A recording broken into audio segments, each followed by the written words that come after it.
Books.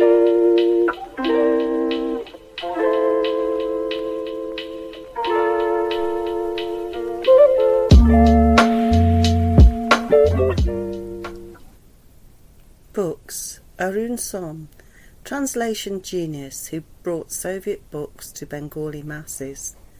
After a decades-long pause, publishers in India are now reissuing Bengali translations of great Soviet works of literature and science in large numbers. It takes more than understanding a language to translate its literature in a meaningful way. One must also understand its history, customs, culture, idioms, climate, and so much more.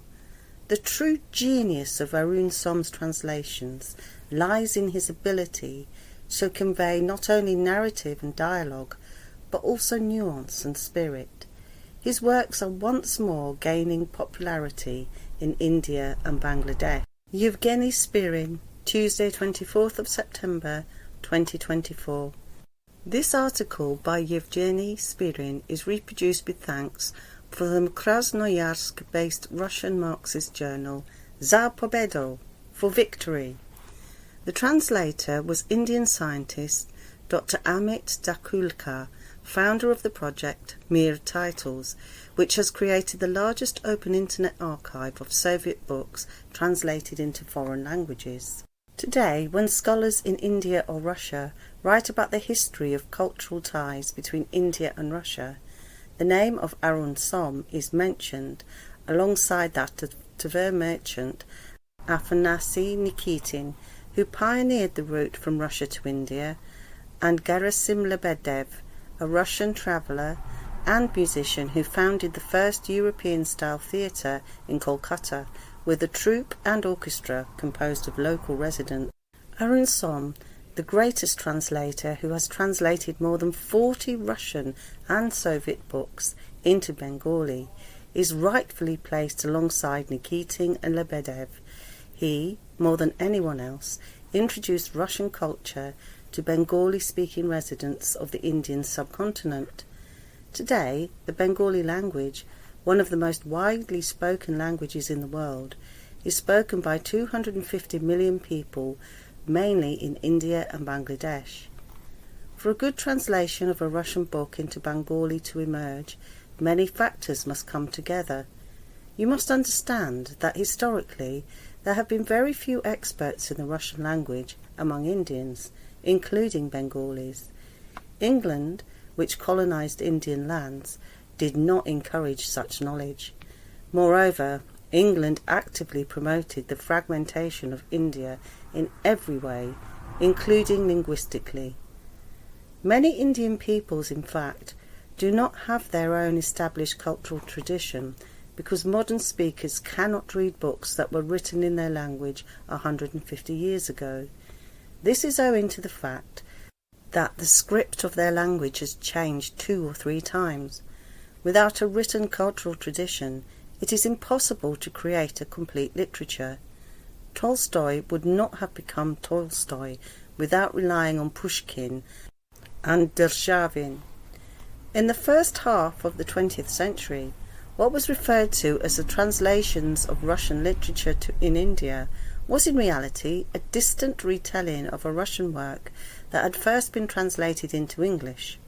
It was only after India gained independence in 1947 that cooperation with the USSR began to yield significant results. At that time, the peoples of India were introduced to Soviet literature, and this introduction opened up an entire cultural world for Indians without exaggeration. Thanks to the work of excellent Indian translators, authors like Gorky, Tolstoy, Gaidar, and Sholokhov have become as much Indian authors as they were Russian. 2 of my friends, Indian scholars Arvind Gupta and Amit Dhakulkar, decided to pursue science after one of them read Yakov Perelman's Fun with Physics in childhood, and the other read Pavel Lushantsev's The Telescope Told. These stories are not rare, but rather a regular occurrence. Knowing the Russian language alone is not enough to enable one to translate Russian literature into Hindi or Bengali. Do you remember how we used to watch Western adaptations of Russian literature? For the first 5 minutes, we would watch Omar Sharif brilliantly playing the role of Dr. Yuri Zhivago, though for some reason I always felt like calling him Yasha. But by the 6th minute, we would shout and turn off the TV, because no normal person could endure such nonsense without risking brain damage. Yet it seemed the Russian words were translated correctly. But the problem is that even in European countries, which are culturally, climatically and fashion-wise closer to us, the same word often doesn't mean exactly what we understand it to mean. Now imagine a country that, in terms of culture, climate, architecture, everything, is the complete opposite of ours. I'm familiar with these difficulties firsthand. I had the opportunity to help a friend from Bangladesh translate Soviet literature. Yes, with much struggle, I can explain what a nitsa, a type of parlour, or a mezzanine is, and although it will be far from accurate, we can find synonyms in the Bengali language. But it becomes extremely challenging to explain to someone from the tropics who has never seen snow and only encounters ice in a freezer what a polinia, a hole in the ice, or polovadzia, floodwaters, is. The Russian language has dozens, if not hundreds, of epithets for snow.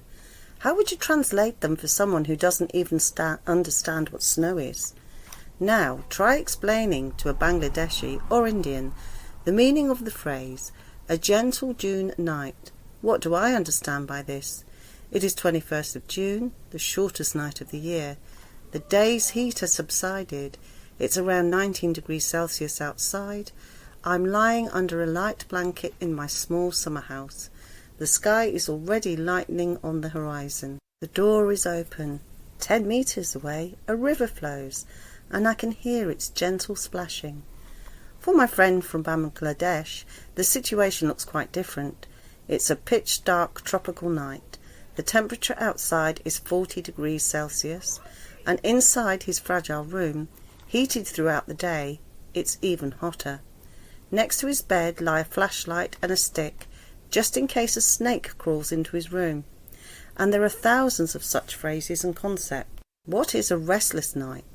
In my village in Siberia, on the 56th parallel, twice during the night the neighbours' dogs barked, and at 2 a.m. a mosquito started buzzing over my head. What is a restless night in the tropics? Let's not even mention the insects swarming in the air. Lizards and bugs scurrying across the floor are a common occurrence. It's not very pleasant when rats jump onto the bed, and it's extremely unpleasant when a poisonous snake crawls into the room and you spend half the night trying to catch it. How do you explain to a Bangladeshi or Indian the phrase, an anxious winter was approaching? Why might November and December, eagerly awaited by Indians, be considered anxious months? On the Indian subcontinent, winter is the most comfortable time of year. Usually there are no hurricanes or heavy rains, and the unbearable heat subsides. Now try telling an Indian that on a winter evening, as you approach your home in Krasnoyarsk, a frozen titmouse falls on your head because it's more than 40 degrees below zero outside. On such days, a person risks dying just 200 metres away from home if they twist their ankle and can't walk. All these subtleties need to be understood and communicated. Even those translators who lived in the USSR and knew the nuances of Russian life often became just ordinary average craftsmen. It takes too much time to study all the intricacies and nuances of the Russian language. That's why most Indian translators who studied Russian in the USSR prefer to translate Russian literature from English. Arun Som was fortunate in this regard. His wife and co-author was a Soviet woman, biologist Lyudmila Nikolaevna Kovanova. According to him, she helped him in his work, explaining many unclear linguistic subtleties. However, even with such a co-author, it didn't automatically lead to translation masterpieces that shaped several generations of Bengali speakers, or, as Arvind Gupta said, quote, created the intellectual diet that nourished Indians in the 1960s to 80s, end quote. Arun Som is a great stylist. Even if he had not studied Russian and taken up translation, Bengali literature would still have gained a masterful writer. Both the Bengali language and Russian culture were incredibly fortunate because this giant bridged our two cultures. There is no doubt that even centuries from now, Bengali-speaking people will learn the literary style of Tolstoy and Dostoevsky through Arun Som's translations. This means that a line of connection between our peoples will always exist, and one of the creators of this connection is the genius from Kolkata, Arun Som. On 20th of September 2024, Arun Som will turn 86. Despite his advanced age, he continues to work tirelessly. He's translating Dostoevsky and Bulgakov, and has recently added new translations of Nikolai Nosov's books to his earlier Soviet-era ones. There was a time when translated Soviet literature almost stopped being read in West Bengal and Bangladesh, but now publishers have remembered these books and have started reissuing them en masse. Arun Som's translations are once again in demand. It's unfortunate that his name is still not widely recognised in Russia, as it deserves to be. There isn't even a single interview with him in Russian. Last year, in 2023, Arun Som, at my request, prepared a report for the Charoshin Readings Conference, which has been organised in St. Petersburg for several years now by a wonderful artist and writer, Evgeny Kapustina. That time, Arun Som's name resonated widely among connoisseurs and lovers of Soviet book culture. There is a recording of Arun Som's report on YouTube, read by Evgeny Kapustina. This year, our newspaper is publishing an article by Arun Som on the words of the Soviet publishing house Progress and Raduga. Of course, all this is not enough for Arun Som's name to take its rightful place in our country. The time when his contributions will be recognised is sure to come. His biography will be studied in our universities, and literary studies will be written about his work. His daughters Rita and Samita will be pestered by annoying historians with requests like, quote, "Can you recall what Mr. Arun was doing from 12th to 20th of January in 1987, end quote. Memorial plaques will appear on his home in Moscow and Kolkata. A scholarship for Bengali students at our university will be named after him. All this will inevitably happen."